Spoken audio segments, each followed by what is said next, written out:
C'est sous un soleil accablant que le ministre Adrien Bokele et sa délégation se sont rendus au Cap Congo à Kinshasa et à la société Hexaédron, communément appelée Ngolomoseka à Kasangulu, dans le Congo central où il a pu palper les prouesses réalisées par ces deux entreprises spécialisées dans la pisciculture. Chez Cap Congo, le ministre était émerveillé du travail réalisé par cette entreprise dans la production des tilapia bio. Toutes les étapes ont été expliquées au numéro 1 de la pêche et élevage. Du tri, des géniteurs, en passant par l'insémination artificielle et l'alévinage, l'engraissement qui dure 4 à 6 mois avant la commercialisation où 150 tonnes de poissons bio de 250 à 450 grammes sont déversés annuellement sur les marchés.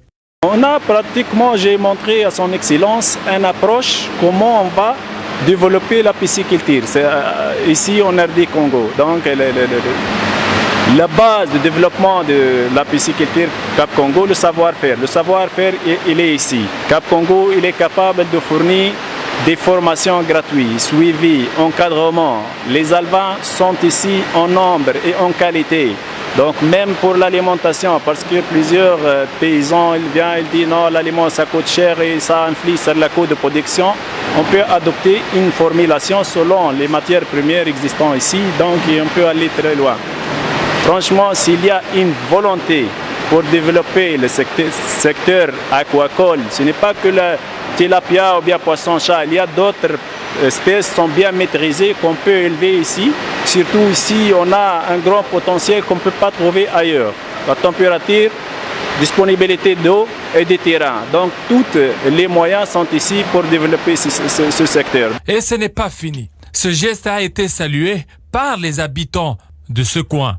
Dans le cadre de lutte contre l'insécurité alimentaire, je pris contact avec les responsables de la société.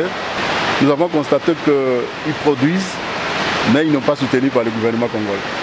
Le problème qui est ici, c'est qu'au niveau du ministère, il faut que le ministère nous aide à avoir des coopératives au niveau périphérique de Kinshasa, dans d'autres provinces, pour que nous puissions avoir des poissons de très bonne qualité à un bon prix et adaptés aux réalités congolaises. Les mauvais états de route n'ont pas empêché au ministre Bokele et sa délégation de parcourir près de 18 km en quittant la nationale numéro 1 à la hauteur de Kasangulu dans le Congo central pour visiter la société Hexaédron, spécialisée dans l'élevage des poissons-chats avec les systèmes de production hyper intensifs en utilisant la serre, une température ambiante de 26 à 27 degrés, une bonne alimentation et de l'eau en quantité insuffisante. Les résultats passent de tout commentaire. Ici, en RDC, peut-être ça va nous apparaître nouveau, mais déjà ailleurs, les autres sont déjà beaucoup avancés dans ce secteur parce que ça vient en appui de la pêche. Parce qu'aujourd'hui, avec la pêche, qui est d'ailleurs réglementée, parce que ce n'est pas tous les jours qu'on fait la pêche, mais avec l'aquaculture, on peut avoir la production tous les jours.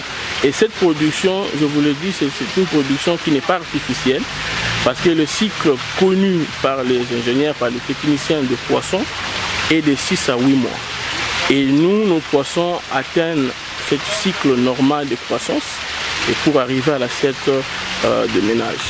Satisfait du travail abattu, le ministre de la Pêche et l'Élevage n'a pas manqué de placer un mot. C'est vraiment fabuleux, c'est vraiment impressionnant à voir par exemple que du côté de Cap Congo, elle peut produire plus de 150 tonnes par an dans le tilapia.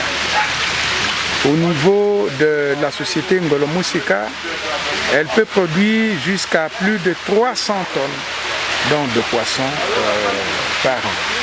C'est la raison pour laquelle je suis venu.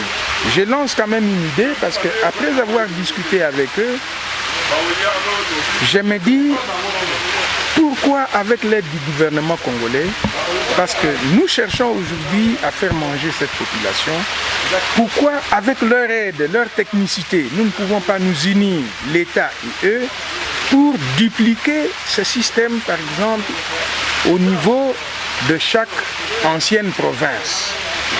dans les 11 provinces. Bon, si nous enlevons Kinshasa, ça va être 10 provinces, ça c'est la première phase. Et la deuxième phase dans les 25 provinces. Donc je crois que si nous faisons ça, nous aurons vraiment fait du travail comme gouvernement et nous aurons répondu donc au slogan « Le peuple d'abord ». Tout est bien qui finit bien. Le ministre de la Pêche et l'Élevage répare avec un sentiment d'un devoir accompli.